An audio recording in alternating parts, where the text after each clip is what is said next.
ओम नमः सदेभ्यः। ओम नमः सदेभ्यः। ओम नमः सदेभ्यः। मंगलम भगवान वीरो मंगलम गौतम मुनि मंगलम कुंद कुंदात्यो जैन धर्मोस्तु मंगलम सर्वमंगल मांगल्यम सर्वकल्याणकारकम प्रधानम सर्वधर्माणां जैनं जयतु शासनं जैनं जयतु शासनं वन्दितु सर्वसिद्धि धुविमचलमणोभवं गतिं पत्ते मुच्छामि समय पावण मृण्मो सुधकेवलीमणिनम् नमः समय साराय श्वानभूत्याचकाशते चित्स्वभावाय भावाय सर्वभावान्तरच्छिदे।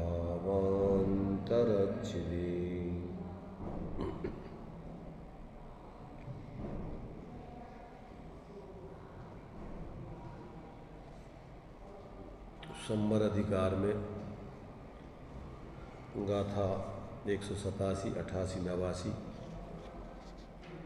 इसके माध्यम से अपनी चर्चा चल रही है। अभी इस गाथा में जो आचार्य देव ने संबर होने का प्रकार बतलाया है उसको यहाँ गाथा के माध्यम से, भावार्थ के माध्यम से कल अपने इस पर विचार किया था विस्तार से। टीका आचार्य अमृतचंद देव की उसके माध्यम से अपना विचार चल रहा था, उसी को अपन आगे बढ़ा करके आगे इसके ऊपर एक श्लोक भी आचार्य अमृतचंद देव ने लिखा है। संक्षेप में इस गाथा के, इन तीनों गाथाओं के स्वरूप को बताने के लिए उसके माध्यम से भी विचार करेंगे। बाद में आचार्य जयसेन स्वामी ने तात्पर्य वृत्ति के माध्यम से इन गाथाओं का स्पष्टीकरण किया है। उसको भी समझकर अपन अपने जीवन को देखेंगे कि हमारे जीवन में क्या इस प्रकार से संबर है, अगर नहीं है तो इस विधि से संबर होता है, उसको अपने जीवन में अपना कर और हम संबर पूर्वक परिवर्तन करते हुए अपनी आत्मा को आश्रमों से निर्वर्तन करा करके और बंधे हुए कर्म अथवा जो आत्मा की अशुद्धि है उसका क्रम से स्वरूप स्थिरता पूर्वक अभाव करके पूर्ण मोहरहित दशा को प्राप्त करने के लिए प्रयत्नशील हो, ताकि अनादिकालीन आत्मा का जो चतुर्गति संसार दुख है उसका भाव होकर ऐसा अपना स्वाश्रित आत्मिक सुख जीवन में प्रकट हो और ये जीव जो अनादिकाल से अशांति का भोग कर रहा है, आकुलता का भोग कर रहा है, उसका भाव हो, सच्चे आत्मिक सहज सुख की प्राप्ति करके इस शाश्वत सुख को प्राप्त करके सादी अनंत काल तक के लिए सुखी हो जावे। तो ये टीका के माध्यम से संबर के क्रम को यहाँ पर समझते हैं। राग द्वेष मोह जिसका मूल है, ऐसे शुभाशुभ योगों में प्रवर्तमान जो जीव दृढ़तर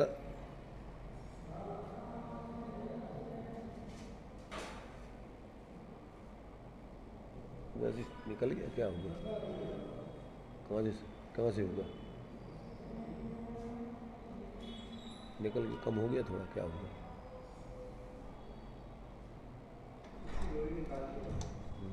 हेलो हेलो तो ये जो अनादिकाल से जीव अपने स्वरूप को भूल करके और भ्रांति के कारण से कर्म के उदय में जुड़ करके निरंतर अज्ञानतापूर्वक मोह राग द्वेष रूप परिवर्तन कर रहा है और मोह राग द्वेष पूर्वक उसकी शुभाशुभ योगों में प्रवृत्ति होते हुए निरंतर कर्मों का आश्रय करते हुए और ये जी रहा है। अब यदि अपन को इन शुभाशुभ योगों से रहित होना है, यानी आश्रमों से रहित होना है, क्योंकि आश्रमों को आचार्यों ने दो भागों में बांटा है, काय वांग मनः कर्मयोगा सा आश्रवा शुभा पुण्यस अशुभा पापस। तो ये दो प्रकार से ही जो आश्रय है वो संसार का कारण है। तो इस दोनों प्रकार के आश्रमों का भाव करना है। तो अब उसके लिए क्या विधि है कि दृढ़तर भेद विज्ञान के आलम्बन से आत्मा को आत्मा के द्वारा ही अत्यंत रोक कर शुद्ध दर्शन ज्ञान रूप आत्म द्रव्य में भली भांति प्रतिष्ठित या स्थिर करके समस्त परद्रव्यों की इच्छा के त्याग से सर्व संग से रहित होकर निरंतर अति निष्कंप बरतता हुआ कर्म नो कर्म का किंचित मात्र भी स्पर्श किए बिना अपने आत्मा को ही आत्मा के द्वारा ध्याता हुआ स्वयं को सहज चेतयितापन होने से एकत्व को ही चेतता यानी अनुभव करता हुआ ज्ञान चेतना रूप रहता है,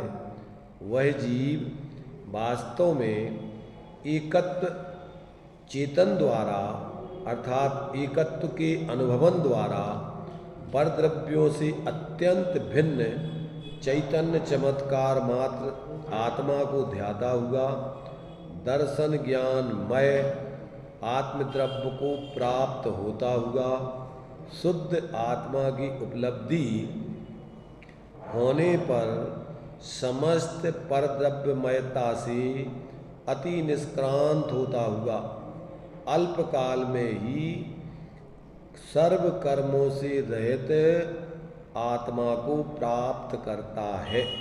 यह संवर का प्रकार या विधि या तरीका जानना चाहिए। तो देखो, सबसे पहले तो वस्तु स्वरूप की दृष्टि से विचार करने पर प्रत्येक द्रव्य वास्तव में अपने द्रव्यपने को छोड़कर अन्य द्रव्य रूप कभी होता नहीं। तो अब चूंकि अनादिकाल से जीव ऐसे अपने द्रव्यपने को छोड़कर अपने एक रूपपने को छोड़कर और कर्म के उदय में जुड़कर अपने को भूलकर शरीर आदि रागादिक में मूर्छित होकर निरंतर शुभाशुभ भाव करता हुआ चतुर्गति का पात्र बना हुआ है। तो अब यहाँ संवर होने का क्रम क्या है कि अब दृढ़तर भेद विज्ञान के अवलंबन से, तो भेद विज्ञान काय में करना है? ज्ञान में। किससे करना है भेद विज्ञान? अपने ज्ञान स्वरूप आत्मा से पृथक जो राग आदिक शरीर आदिक परद्रव्य आदिक हैं, इनसे क्या करना है? भेद विज्ञान। भेद विज्ञान माने ऐसा अपन को जानना है, निर्णय करना है, ऐसा अनुभव करना है कि जो ज्ञान है वो ज्ञान आत्मा का है, आत्मा ही है, और जो रागादिक हैं वे आत्मा से क्या है? भिन्न भाव है। ये आत्मा का स्वभाव नहीं है। और शरीर आदिक तो संयोग रूप है, ये पृथक है। तो ऐसा ज्ञान में पहले निर्णय करके और फिर इनमें क्या करके, इनमें अपनापन छोड़ के बुद्धिपूर्वक कि ये मेरा स्वरूप नहीं, ये मैं नहीं हूँ, ऐसा पहले सविकल्प दशा में निर्णय करके और फिर अपने उस ज्ञान को अपने उस ज्ञान स्वरूप आत्मा में ही रोक कर एकाग्र करके और निर्विकल्प आत्मा की अनुभूति की जाए। क्या किया जाए? अभेद, पहले भेद विकल्प और फिर अभेद निर्विकल्प। तो ये जब तक व्यक्ति को इस प्रकार जो विधि दी है कि दृढ़तर भेद विज्ञान के आलम्बन से आत्मा को आत्मा के द्वारा ही, आत्मा माने अपना द्रव्य स्वभाव और आत्मा के द्वारा माने ज्ञान में, ज्ञान की पर्याय में आत्मा, वो भी आत्मा है।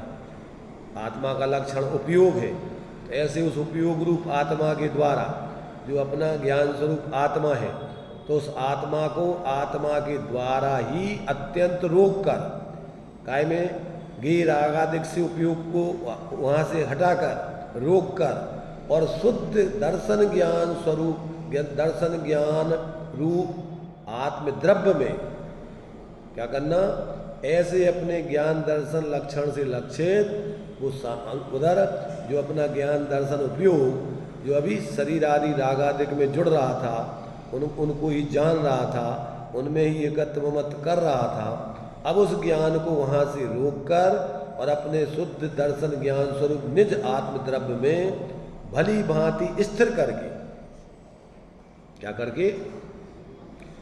स्थिर करके, स्थिर करके माने उसमें ही एकाग्र होकर के, निर्विकल्प होकर के, फिर क्या करना?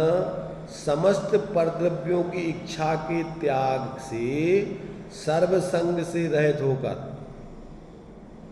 क्या हो जाएगा? देखो, सर्व संग से रहित आत्मा का स्वभाव है। निस्संग आत्मा कैसा है? निस्संगोहम। प्रत्येक आत्मा परिग्रह आदि से सबसे रहित ही है, परंतु ऐसा आज तक ज्ञान में अपन को निर्णय नहीं हुआ और ऐसा ज्ञान में ज्ञान स्वरूप आत्मा का अनुभव नहीं हुआ।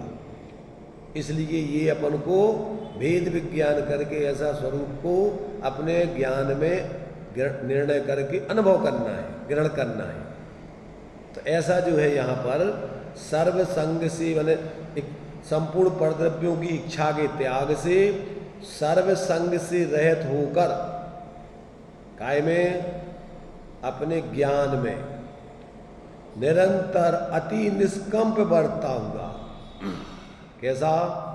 सभी विकल्पों को छोड़कर, संकल्प विकल्पों को छोड़कर निर्विकल्प ऐसा निष्कंप, निष्कंप माने शांत, स्थिर होकर के, तो निष्कंप बढ़ता हुआ कर्म नो कर्म का किंचित मात्र भी इस स्पर्श किए बिना, स्पर्श किए बिना माने उसकी तरफ उपयोग ले जाए बिना, उसमें उपयोग को जोड़े बिना क्या करना? अपने आत्मा को ही आत्मा के द्वारा ध्याता है। ध्याता माने अनुभव करता है, लीन होता है उसमें। स्वयं को सहज चेतयितापन होने से, आत्मा कैसा है? स्वयं स्वभाव से चैतन्य स्वरूप है, तो स्वयं को सहज चेतयितापना, ये चेतयितापना कोई बनाना नहीं है, ये तो अकृत्रिम बना बनाया स्वरूप है आत्मा का। तो जो स्वयं सहज चेतयितापन होने से एकत्व को ही चेतता हुआ, अब अपने को जो चेतयिता माने चेतना स्वरूप ही आत्मा है, ऐसा अपने को अनुभव करता हुआ, तो ऐसा चेतता हुआ अनुभव करता है और ज्ञान चेतना रूप रहता है। माने अभी अपन जो निरंतर कर्म चेतना और कर्म फल चेतना, तीन प्रकार की चेतना है।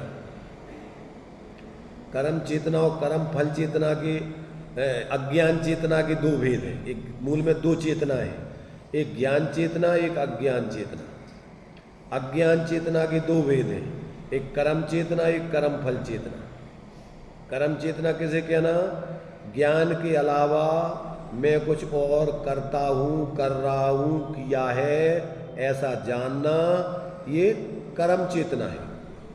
और ज्ञान के अलावा मैं कुछ और भोगता हूँ, भोग रहा हूँ, भोगूंगा, ये कर्म फल चेतना है। तो क्या करना है वो कि अपने को इन दोनों प्रकार की चेतना से रहित होता हुआ। माने अज्ञानी जीव क्या करता है? निरंतर इन दो चेतनाओं में ही जीता है। या तो कुछ बाहर में करने धरने की सोचता है और या फिर भोगने की सोचता है, कर्म करने की या कर्म के फल को भोगने की। ये दोनों चेतनाएं जीवन में चलती रहती हैं। तो अब कहते हैं इन दोनों प्रकार की चेतनाओं से अपने उपयोग को रोककर अपने को ज्ञान का संचेतन करता हुआ ज्ञान चेतना रूप होता हुआ क्या अनुभव करता है अपने को? ज्ञानानुभूति रेव आत्मानुभूति, मैं ज्ञान स्वरूप ही हूं, ऐसा विकल्प नहीं, ऐसा संचेतन। उसके साथ अनंत गुणात्मक संचेतन है। ज्ञान की अनुभूति में अकेले ज्ञान की अनुभूति नहीं होती है। काय की अनुभूति होती है? अनंत गुणात्मक, क्योंकि एक गुण में अनंत गुणों का रूप होता है। ऐसा नहीं है कि एक गुण अलग अलग गुण रखे हुए, जैसे बोरे में गेहूं रखे रहते हैं, ऐसे कोई अलग अलग गुण रखे। वो तो लक्षण भेद से भिन्न है, पर वस्तु स्वरूप से सब अभिन्न ही है। जहाँ ज्ञान है वहाँ पर अनंत गुण स्वरूप आत्मा ही है। तो अपन चूंकि ज्ञान लक्षण, अपना ज्ञान क्या है? असाधारण लक्षण है, और इससे अन्य द्रव्यों से जीव की पहचान होती है। तो ज्ञान को मुख्य करके आत्मा को बताया गया है। बाकी तो आत्मा अनंत गुणात्मक इकट्ठा अखंड पिंड है। तो अपन को ज्ञान लक्षण से लक्षित करके ऐसे अनंत गुणात्मक आत्मा की जब अंदर में एकाग्रता करेंगे तो अनुभूति होगी। उसमें आनंद माने आत्मास्तित्व, अस्तित्व, द्रव्य, तगु, लघु, प्रदेशत आदि सब अनंत गुणात्मक आत्मा की अनुभूति होगी। तो ये जो है, अब चूंकि एक ज्ञान ही गुण ऐसा है असाधारण कि जिसके माध्यम से अपन आत्मा को, पर द्रव्यों को पृथक कर सकते, जान सकते।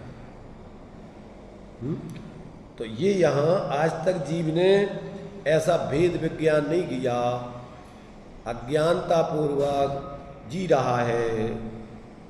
शरीर आदि, राग आदि, ज्ञान आदि, अब भेद इसमें नहीं समझता कि अपन कौन है। इसमें अपन राग आ देखें कि शरीर आ देखें कि ज्ञान आ देखें, क्या है अपन? अभी तो सब मिला जुला अखंड पिंड अपन अपने को अनुभव कर रहे हैं। अपन देह जीव को एक गिने, राग जीव को एक गिने, कोई पृथकता का भाव भाषण करते ही नहीं है जी। रात दिन निरंतर इसी एकत्व बुद्धि पूर्वक जी रहा है भ्रम से। तो अब ये ज्ञान में जब तक जीव ये विभाग करके सबसे पृथक अपने स्वरूप को ग्रहण करके उसका अनुभव नहीं करता, तब तक उसको धर्म की प्राप्ति, संवर की प्राप्ति, निर्जरा की प्राप्ति, मोक्ष की प्राप्ति, सच्ची सुख की प्राप्ति इसको नहीं होती। काय का संचेतन करता है? आकुलता का, दुख का, राग द्वेष का, शरीर आदि का। काय का संचेतन करता है? पंच इंद्रियों के विषयों का, ठंड लग रही, गर्मी लग रही, काय का संचेतन है? देखो, पांच इंद्रियों के विषय तो पूरे विश्व में पूरे भरे पड़े हैं, तो अपन को कहीं लेने नहीं जाना है। 24 घंटे अपन उसमें कल्पनाएं करते ही रहते हैं, और लब्धि में अपन ने जो धारणा में भर रखी है उसको निकाल के उसकी जुगाली करते ही रहते हैं। अलग से कहीं जाना नहीं है अपन को लेने के लिए। क्या करते हैं? जो अंदर में अपन ने धारणा बना रखी है मिथ्या, काहे की, जैसे मान लीजिए अपन ने बना रखा है कि अपन जैन है, अपन जैनों में भी कौन सी जाति के हैं, उसमें भी फिर अपन को फिर स्त्री पुरुष आदि है, फिर उसमें भी अपन अमीर गरीब है, फिर अपने पास कितनी संपत्ति है, फिर ये सारा का सारा कचरा इकट्ठा कर रखा लब्धि ज्ञान में। अब उसी का गुणाभाग लगाते रहते हैं, ये अपना मकान है, ये इतना, ये दुकानें हैं, ये इतने, ये है, ये अपना परिवार है, ये कुटुंब है, ये रिश्तेदार हैं, अब वो अभी आए थे, उनने ऐसा कह दिया, अब अपन अपन के यहाँ नहीं जाएंगे, उनने अपना अपमान, रात दिन संकल्प विकल्प कल्पनाएं करता रहता है। ऐसे मिथ्या कल्पनाओं में 24 घंटे, एक क्षण को भी वो जीव निर्विकल्प होकर अपने ज्ञान स्वरूप आत्मा का अनुभव नहीं करता। और जो धर्म के नाम पे अपन ने धारणा बना रखी है, धर्म तो है धर्मी आत्मा का अनुभव, इसके अलावा कोई धर्म ही नहीं है। तो धर्म के नाम पे भी अपन ने अब ये करना है, अब ये करना है, अब ये करना है, अब ये करना है, सब ऐसे ही संकल्प विकल्पों में जिंदगी पूरी होती है।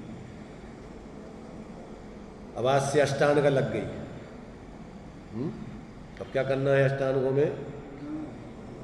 कोई विधान करेगा, कोई और कुछ करेगा, कोई खाने पीने में परिवर्तन करेंगे। अब उसी में ध्यान रहेगा कि आज क्या नहीं खाना है, क्या खाना है। कितना धर्म होगा? तो क्या करें? ऐसे ही खाते रहे भक्ष भक्ष। अरे भाई, खाना और नहीं खाना दोनों विकल्प है। तुम्हारा स्वभाव न खाने का विकल्प करना, न नहीं खाने का विकल्प करना। आपका स्वभाव निर्विकल्प सहज ज्ञाता दृष्टा इंद्रिय आनंद भोगना है। तो अब अपन ने सब सिर्फ औपचारिक धर्म के नाम पे भी कल्पनाएं कर रखी है। कुछ क्रियाएं विशेष दिन विशेष में कर ली और हो गया धर्म। और जबकि धर्म तो सदा काल होता है। वस्तु स्वभाव सदा काल है, तो उसके अवलंबन से होने वाली परिणति भी सदा काल बढ़ते, उसका नाम धर्म है। बाकी सब भरम है। और उसके लिए करो उस सिद्धि, अगर आपको स्वरूप की सिद्धि नहीं हुई तो उस सिद्धि के लिए आप बाहर में निर्वृत्ति लेकर के स्वरूप अनुभव करने के लिए पुरुषार्थ करो। खान पान में भी आप अनावश्यक अनर्गल छोड़ के और आप उन विकल्पों को तोड़ के और समय निकाल के अपने स्वरूप आराधना के लिए समय दो, तो वो व्यवहार में आपका धर्म नाम प्राप्त करेगा। अगर परमार्थ के लिए और परमार्थ उससे सिद्ध भी हो रहा है कि नहीं, अकेली काल्पनिक नहीं। आपने टाइम निकाला तो उस टाइम को कहाँ लगा रहे? फालतू की कथाओं में या बाहर के विकल्पों में नहीं। अब आप अपने ज्ञान स्वरूप आत्मा का निर्णय करके उसमें एकाग्र होकर उसका अनुभव करने का पुरुषार्थ करो, तब तो वो व्यवहार सार्थक है। और यदि आपने रूढ़ी से अपन ने कि भैया अपन को ये करना वो करना, और परमार्थ का लक्ष्य ही नहीं है कि अपना स्वरूप ज्ञाता दृष्टा शांत निराकुल है, आज तक उसका अनुभव अपन ने किया नहीं, तो अपन उस विकल्प तोड़ के जो बता रहे विधि संवर की, यहाँ से धर्म होता है, संवर से धर्म होता है। और संवर कैसे होता है? आश्रमों के निरोध से। और आश्रमों का निरोध कैसे होता है? वेद विज्ञान से, आत्मज्ञान से, स्वरूप की साधन लीनता से, इससे होता है संवर। अब वो नहीं करो और बाकी कुछ भी मन से करते रहो तो नहीं होगा वो। आ रही है समझ में? देखो,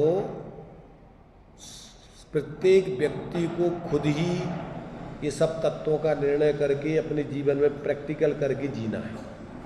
अब चाहे आप आज करो, कल करो, आगे जो कभी भी करो, पर इसके अलावा कोई सुखी होने का उपाय नहीं।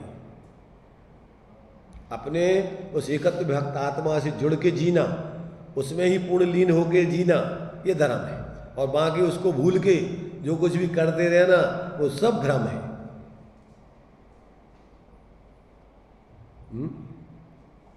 क्या कहा? स्वरूप को भूल के कुछ भी करते रहना सब भ्रम है। और स्वरूप को लक्ष्य में लेकर उसकी आराधना करना, उस आराधना के निमित्त जो कुछ भी जरूरी है वो करना, वो सब धर्म है। निश्चय और व्यवहार, आराधना से जुड़ के जितना करोगे वो निश्चय, और उसके लिए ही बाहर में जो कुछ भी निर्वृत्ति आदि करोगे वो व्यवहार, कि जिससे आप अपनी स्वरूप से विशेष जुड़ते जाएं। तो अब ये सब अपन को जिन आचार्यों ने इस विधि को अपने जीवन में अपना करके सच्चे अर्थों में सुखी हुए, उस मार्ग पर चले, सभी जीवों के लिए उन्होंने वो विधि बतलाई। इसमें कोई जात पात व्यक्ति संप्रदाय वंप्रदाय कुछ नहीं चलता, ध्यान रखना। ये सब अपनी कपोल कल्पनाएं हैं। जितने भी सांप्रदायिक बुद्धि से अपन ने जो धर्म के नाम पर संप्रदाय बनाए हैं, संप्रदायों में धर्म नहीं है। धर्म काय में है? वस्तु स्वभाव धर्म, अपने स्वरूप स्वभाव धर्म रूप है, और स्वभाव से जुड़ना पर्याय में धर्म रूप है। जुड़ के जीना वो धर्म है, और बाकी सब भरम है धर्म के नाम में। बाहर के व्यक्तियों को पकड़ लो, चाहे क्षेत्रों को पकड़ लो, चाहे कालों को पकड़ लो, जो भी है, अपने स्वरूप को छोड़ के जो कुछ बाहर में धर्म के नाम पे पकड़ है वो सब भरम है। और देखो पकड़ मकड़ तो होती नहीं है, कल्पना है। अपने स्वरूप को छोड़ के तुम किसी को पकड़ तो सकते नहीं है। एक वस्तु अपनी वस्तुपने को छोड़ के अन्य वस्तु को छू सकती है क्या? मिथ्या भ्रम कर सकते हो तुम। क्या कर सकते हो? भ्रम कर सकते हो कि हमने बाहर में ये कर लिया, वो कर लिया, ये हमारा हो गया, वो हमारा हो गया।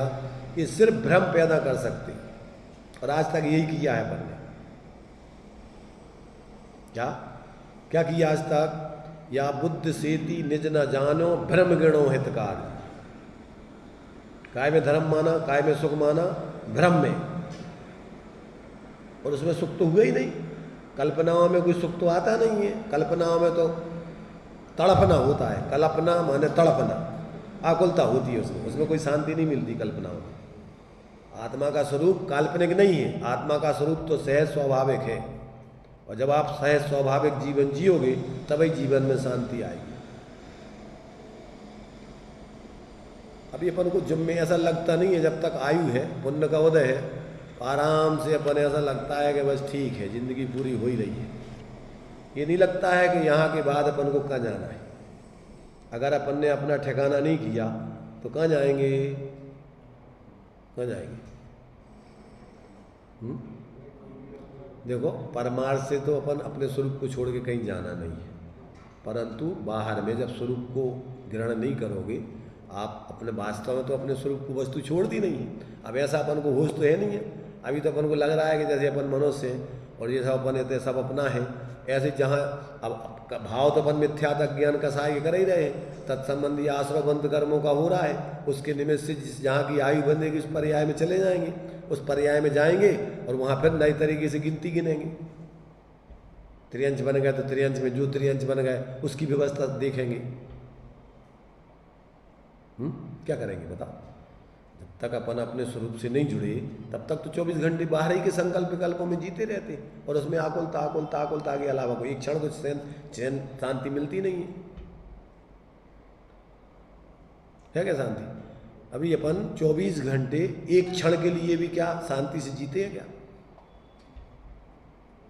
नींद में चले गए तो नींद में मतलब का बेहोशी में चले गए, मुर्दा जैसे हो गए। पर उपयुक्त तो उस समय भी चलता ही रहता है, कुछ ना कुछ विकल्प करते ही रहते। जो आप दिन में जागृत होकर जीतो रात्रि में वही चलते रहते। अपन को होश हो चाहे नहीं, सपने में अपन पता है कि नहीं, परंतु उपयुक्त तो बिना कोई ना कोई अवलंबन के रहते ही नहीं है। अब प्रमाद में अपन को भले ही पता नहीं है कि कहाँ चल रहा। जैसे नशा कर ले कोई तो नशे में व्यक्ति बेहोश हो जाता है, कुछ पता नहीं। ऐसे नींद में भी प्रमाद है। वो 15 प्रमादों में निद्रा एक प्रमाद है। 4 कसाएं प्रमाद अपने स्वरूप को भुला देने वाली है। 5 इंद्रियों के विषयों में प्रवृत्ति स्वरूप को भुला देने वाली है। 15 प्रकार का प्रमाद क्या है?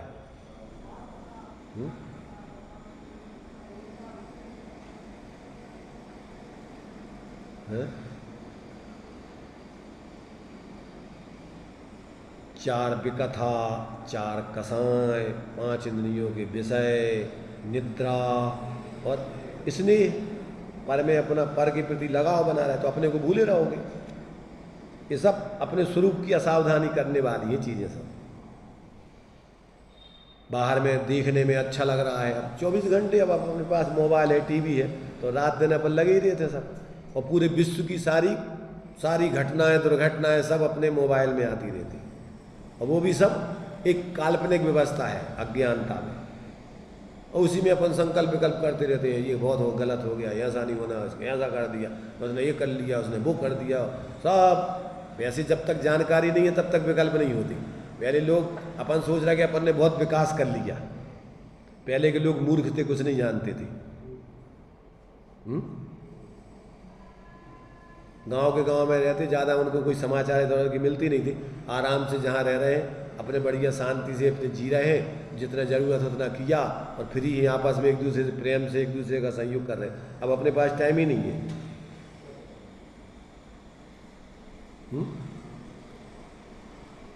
सोचो भाई, देखो समय अपना क्षण क्षण करके आयु का पूरा हो रहा है।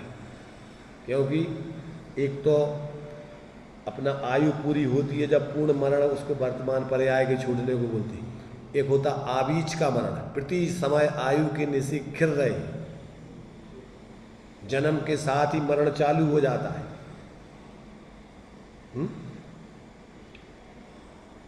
द्रव्य माने आयु, जिस आयु प्रमाण इस पर्याय में रहना है, तो आयु के निषेध तो तुम्हारे कब से चालू हो जाते हैं? जैसे ही तुम्हारे उधर की आयु पूरी हुई और इधर की आयु लग गई, अब उसके एक एक समय में निषेध खिरना चालू हो गया, और धीरे धीरे धीरे धीरे जितनी आयु बांध के आए हो वो धीरे धीरे निषेध जिस समय पूरे हो जाएंगे और आगे की आयु बंधेगी, क्योंकि आयु के बने बिना तो भगवान सर्वज्ञ दशा होती है जब मोक्ष जाते हैं, तो वो तो वीतराग दशा में होती। अब वीतराग दशा स्वरूप की लीनता वाली सर्वज्ञता तो प्राप्त हुई नहीं, तो क्या करोगे कि नियम से जो भाव कर रहे हो निरंतर, इधर की पुरानी रील निकल रही है, खुल रही है, और नई रील आपकी तैयार होती जा रही है। जैसे ही यहाँ की आयु पूरी हुई और वहाँ की आयु त्रिभाग में बंध गई अथवा अंतिम समय में बंधी, और जैसे ही आयु बंधी और 1 2 3 समय ज़्यादा ज़्यादा विक्रय गति में रहेंगे और जाके आगे की आयु में जन्म हो जाएगा। अब वहाँ जो भी आयु जिस पर्याय में जाओगे उस पर्याय संबंधी संस्कार वो तो लेके ही जाओगे सब। मिथ्यात्व दशा में तो सब संस्कार 24 घंटे मोह के चले ही रहे, और वहाँ बस वहाँ से तुम्हारी नई जिंदगी चालू हो जाएगी। नई जिंदगी तो उस पर्याय की अपेक्षा है, परंतु मिथ्यात्व की अपेक्षा, अज्ञान की अपेक्षा तो अनादिकाल से जिंदगी चल रही है, नई जिंदगी कुछ नहीं।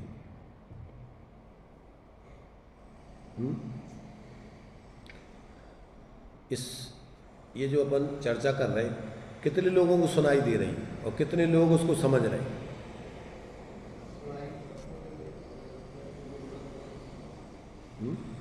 माने ये किसकी चर्चा चल रही?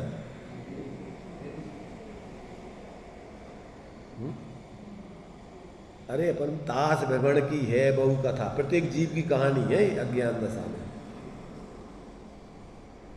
तो अपन को लग रहा है कि ये अपनी कहानी चल रही है, ये अपनी दशा बताई जा रही है, कैसी कैसी दशा, अज्ञान दशा।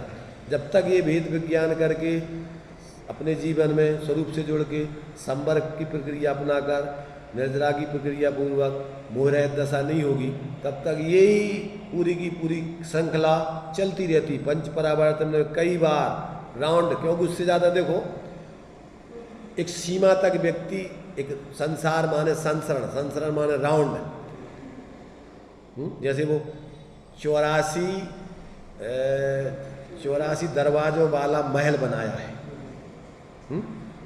एक दरवाजा खुला है और बाकी दरवाजे बंद हैं, तो 84 दरवाजे क्या है वो? अरे वो 84 लाख योनियां हैं, और एक दरवाजा खुला है, बाकी सब बंद है। तो वहां से निकलने का एक मनुष्य पर्याय में ही आप उस महल में से निकल सकते हो, बाकी किसी भी पर्याय में से आपको मोक्ष नहीं हो सकता। अब क्या होता है कि अपन अंधे हैं और खाज है अपने लिए, और अपन अब दरवाजा निकलने का ढूंढ रहे हैं। अब अपन ढूंढते टटोलते निकलते हैं, और खाज है, और जैसे अब वो दरवाजा आने को होता है तो क्या करते हैं, अब वो खुजली चल जाती है अपन को। खाएगी मिथ्यात्व की नहीं, 5 इंद्रियों के विषय की भोगने की खुजली। मनुष्य पर्याय में वो अंधापन मिथ्यात्व है, और 5 इंद्रियों के विषय भोगों की ये खुजली चलती रहती है। तो अब क्या है कि अब वो ढूंढता, अब उसको दरवाजा तो आंखें तो है नहीं, दिखता नहीं है, टटोल रहा है, टटोल सुखी होने के लिए प्रत्येक व्यक्ति प्रयत्न कर रहा है कि नहीं? ये त्रिभुवन में जीव अनंत, सुख चाहे दुख ते में, तो सभी जीव सुखी होने के लिए प्रयत्नशील है। अब क्या कर रहा है प्रयत्न? जो मन में आ रहा है, जिस तरीके का सब कर रहा है, मन भी उसी में लगे हुए। ये कर लेंगे तो सुखी हो जाएंगे, ये कर लेंगे तो सुखी हो जाएंगे। क्या कर लोगे? क्या कर लो? काय से सुख? अभी अपन सोच रहे हैं काय से सुखी हो जाओ, बताओ। अभी हमारे पास मकान नहीं है, मकान बन जाएगा तो हम सुखी हो जाएंगे। अब मकान बन गया तो अब उसका पूरा डेकोरेशन अच्छा हो जाए तो सुखी हो जाएंगे। अब डेकोरेशन अच्छा हो गया तब उसमें और सारी व्यवस्थाएं पुरानी अलग करके नहीं आ जाए तो सुखी हो जाएंगे। ऐसे ही करते करते एक के बाद एक के बाद एक करते करते आयु पूरी हो जाती है। बस इतने को डेकोरेशन कर नहीं पाए और दूसरी गति में चले गए। क्या है बताओ? मैंने अज्ञान दशा में व्यक्ति को सही पता ही नहीं है ना कि अपन को करना क्या है। सब जो कर रहे लोग में दिख रहा है बस उसी हिसाब से अपन भी उनके पीछे लगे हुए।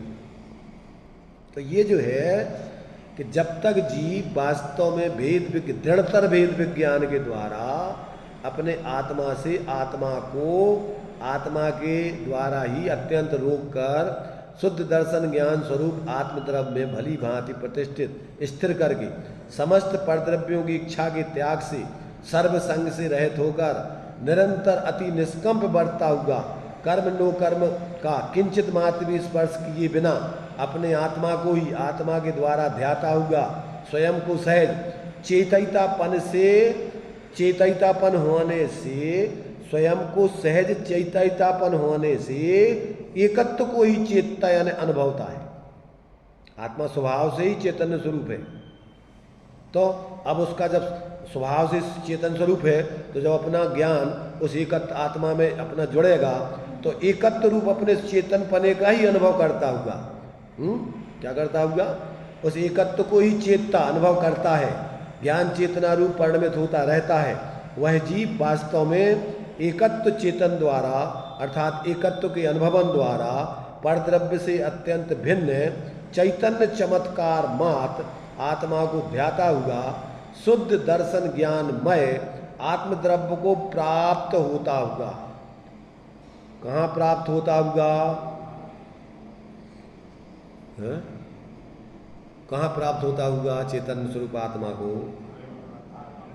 पर्याय में, ज्ञान में, श्रद्धान में, चारित्र में, वीर्य में, सब अनंत गुणात्मक अपने उस चेतन स्वरूप आत्मा मय होता होगा, प्राप्त होता होगा। शुद्ध आत्मा की उपलब्धि प्राप्ति होने पर समस्त परद्रव्य मयता से अतिक्रांत उसका उल्लंघन मनुष्य रहित होता हुआ अल्पकाल में ही सर्व कर्मों से रहित आत्मा को प्राप्त करता है।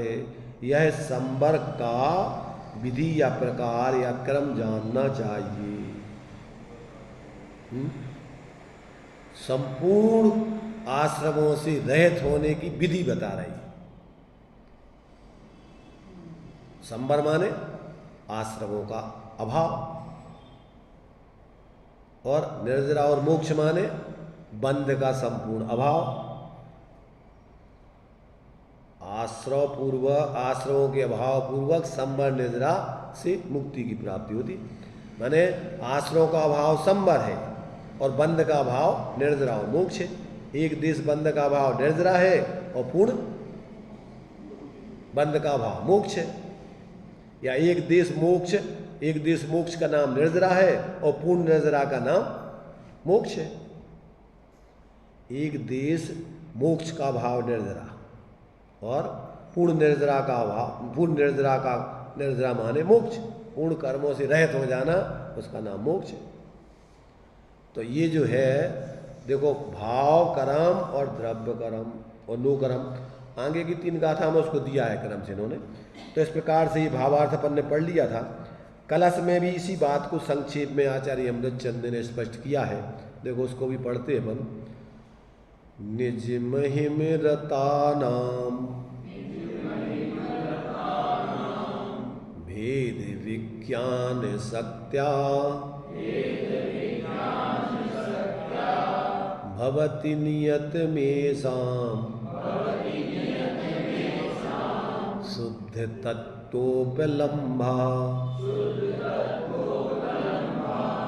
अचलित मखलान्य द्रव्य दूरे स्थितानां भवति सति च तस्मिन् अक्षयः कर्म मोक्षः इसका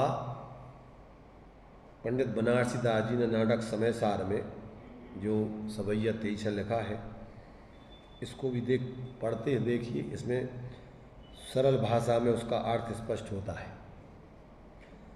भेद मिथ्यातिषु वेद महारस, भेद मिथ्यातिषु वेदी महारस, भेद विज्ञान कला जिन पाई, जो अपनी महिमा अवधारत, त्याग करें और सोंझ पर आई। उद्धत रीति फुरी जिनके घट, होते निरंतर ज्योति सवाई, ते मतिमान स्वर्ण समान, लगे तिनको न शोभा शोभ काई। क्या कहा? जिन्होंने मिथ्यात्व का विनाश करके और सम्यक्त का अमृत रस चाख कर ज्ञान ज्योति प्रकट की है, अपने निज गुण दर्शन ज्ञान चारित्र ग्रहण किए हैं, हृदय से परद्रव्यों की ममता को छोड़ दिया है और देशव्रत महाव्रत आदि ऊंची क्रियाएं ग्रहण करके ज्ञान ज्योति को सवाया बढ़ाया है। वे विद्वान ज्ञानी धर्मात्मा स्वर्ण के समान हैं, उन्हें शुभ और अशुभ कर्म मल रूपी काई नहीं लगती है। क्या कहा? मैंने जिन्होंने क्या किया? भेद मिथ्यात्व वेद महारस, मिथ्यात्व को भेद कर और अपने स्वरूप के महारस का अंदर में जो है भोग प्राप्त किया है, और जिनके भेद विज्ञान की कला प्रकट हो गई है, वे अपनी महिमा को ही अवधारण करते हैं, दूसरों की महिमा नहीं आती उनको। और क्या करते हैं वो दूसरों की सोच, माने पर में अपनेपन की जो सोच जानते ना, सोच माने पार्टनरशिप। तो उनने क्या कर दिया? त्याग करें और सोच पर आई। अब पार्टनरशिप खत्म हो गई है, अब तो स्वयं की दुकान पूरी की पूरी खोल लिया। उद्धत रीति फुरी जिनके घट, अब पुरुषार्थ की तीव्रता से जिनके हृदय में क्या हुआ कि जो तीव्र पुरुषार्थ स्वरूप के साधना का कर रहे हैं, उनके घट में ऐसी तीव्र पुरुषार्थ की जागृति हो गई है। तो अब उनकी अंदर की ज्योति क्या होती? दिन दूनी रात चौगनी बढ़ती जाती, होते निरंतर ज्योति सवाई। फिर ते मतिमान स्वर्ण समान, देव समझदार ज्ञानी धर्मात्मा क्या करते हैं? स्वर्ण शुद्ध सोने के समान कैसे होते हैं कि जैसे सोने को कीचड़ में डाल दो तो क्या होता है? फिर उसमें काई नहीं लगती है, ज्यों का त्यों रहता है। ऐसे ज्ञानी संसार में रहते हुए अब शुभाशुभ की काई उनको नहीं लगती है, अशुद्धता नहीं छूटती है। शुल्लक धर्मदास जी ने एक दृष्टांत और दिया है कि जैसे दही को बिलो करके और उस मक्खन को गोली बनाकर और उसी मठे में डाल दो तो क्या होता है? फिर वो मक्खन उस मठे में मिलता नहीं है। ऐसे ही क्या करते हैं गुरु शिष्य को इस संसार से पृथक करके अपने स्वरूप से जोड़कर फिर उसी संसार में छोड़ देते हैं। फिर वो शिष्य इस संसार से मिलता नहीं है, उससे जुड़ता नहीं है, अपने को निरंतर पृथक ही अनुभव करता है। अब वो किसी प्रकार दूसरों में अपनापन अनुभव नहीं करेगा।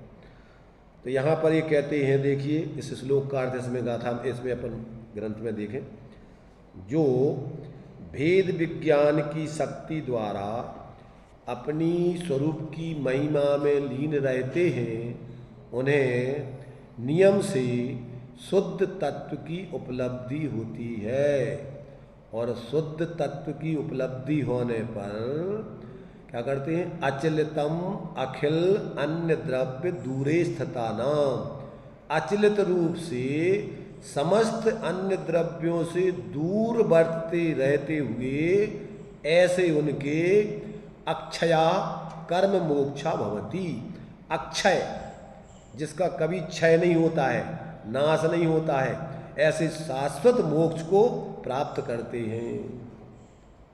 रही है अनंता अनंत काल यथा तथा से परमय। अर्थात उनका कर्मों से ऐसा छुटकारा हो जाता है कि पुनः कभी कर्म बंद नहीं होता। देखो भाई, अजब गजब की चीज़ें हैं ये सब, पर जब तक अपन को उस चीज़ का अंदर में रस नहीं आवे, उसकी महिमा नहीं आवे, तब तक उसका लाभ अपन को मिलता नहीं है। सुनना सुनाना अच्छी बात है, क्योंकि इसको सुने समझे बिना तो प्राप्ति होना नहीं है, परंतु सुन समझ के उतने में संतुष्ट हो जाना ये अच्छी बात नहीं है, ये बहुत बुरी बात है।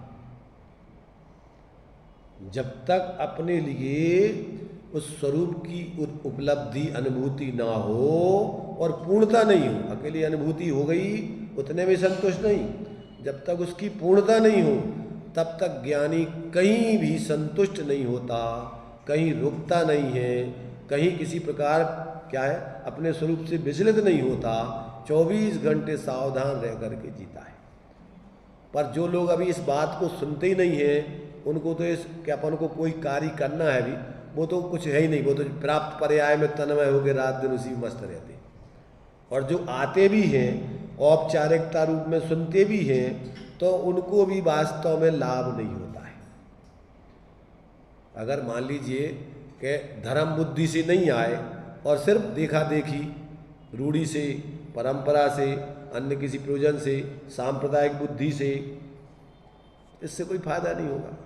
जब तक आप इसमें अपना हित समझकर और अपना उस हित को प्राप्त करने के लिए जब तक भेद विज्ञान करके, स्वरूप की अनुभूति करके और संपूर्ण बाहर से निर्वृत्ति करके, जब तक आप पूर्ण स्वरूप की प्रवृत्ति करके पूर्ण उस शुद्ध दशा को नहीं पाओगे, तब तक आत्मा का वास्तव में शाश्वत हित होने वाला नहीं है।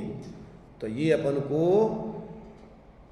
माने उधर से हट के इधर आना अच्छी बात है, सुनना अच्छी बात है, समझना अच्छी बात है, पर समझ करके प्रयोग करना ये आगे की बात है। और उसके लिए ये सब सुनना समझना है, मंदिर आना है।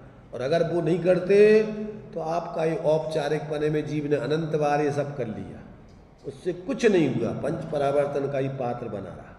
इसलिए अपन को ये सारी बातें जिन ज्ञानियों ने अपने जीवन में इस भेद विज्ञान के मर्म को समझकर जीवन में अपने स्वरूप का अनुभव करके उस धर्म के मर्म को प्राप्त किया, और जब तक वो अभी पूर्ण मोक्ष दशा को प्राप्त नहीं हुई, उन्होंने अपने लिए सभी जीवों के लिए भैया देखो यहाँ कहीं कुछ नहीं है किसी का।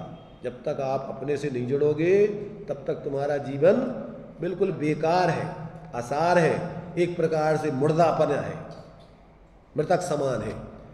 दिया ना कि ज्ञानी तो चलते फिरते शिव हैं और अज्ञानी मिथ्या दृष्टि चलता फिरता सब है, क्योंकि शरीर में मूर्छित होकर जी रहा है तो मुर्दा ही है वो चलता हुआ, उसमें कोई दम नहीं। तो इस प्रकार से ये अपन को इन 3 गाथाओं का अपन ने जो है आचार्य अमृतचंद देव की आत्मख्याति टीका से इसके स्वरूप को समझा, और उसका श्लोक के माध्यम से भी संक्षेप में कि किस प्रकार से संवर का क्रम है उसको अपन ने जाना। आगे इसमें तात्पर्य वृत्ति में भी बहुत ही सुंदर तरीके से ज्ञानियों ने अपने अपने तरीके से समझाने का प्रयत्न किया है। क्योंकि समझाने का प्रयत्न किया है ये तो व्यवहार का कथन है, वास्तव में तो उन्होंने अपने उपयोग का सदुपयोग किया है। समझ रहे? क्यों कि जब वो पूर्ण अपनी आगे की साधना नहीं कर पा रहे, श्रेणी नहीं चढ़ पा रहे, अब विकल्प में आते हैं और ये नहीं करें तो क्या करेंगे फिर? या तो उपयोग शुद्ध होता है या अशुभ होता है, अशुभ होता है। जीवन के परिणाम 3 प्रकार के। तो अब वो अगर शुद्ध में नहीं रह रहे हैं तो फिर अशुभ में जाएगा।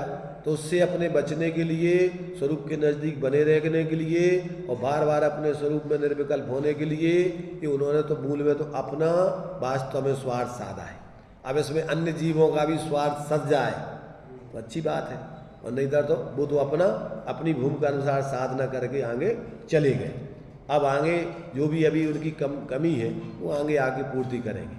पर अपन को यदि अपना हित करना है तो इन बातों को वास्तव में परमार्थ से समझें। औपचारिकता में ऊपर ऊपर अकेले मात्र न लेकर, मात्र सांप्रदायिक बुद्धि से ग्रहण न करके, धार्मिक दृष्टि से इसको विचार करके अपने जीवन में अपन प्रयोग करें। इसी में अपना भला है।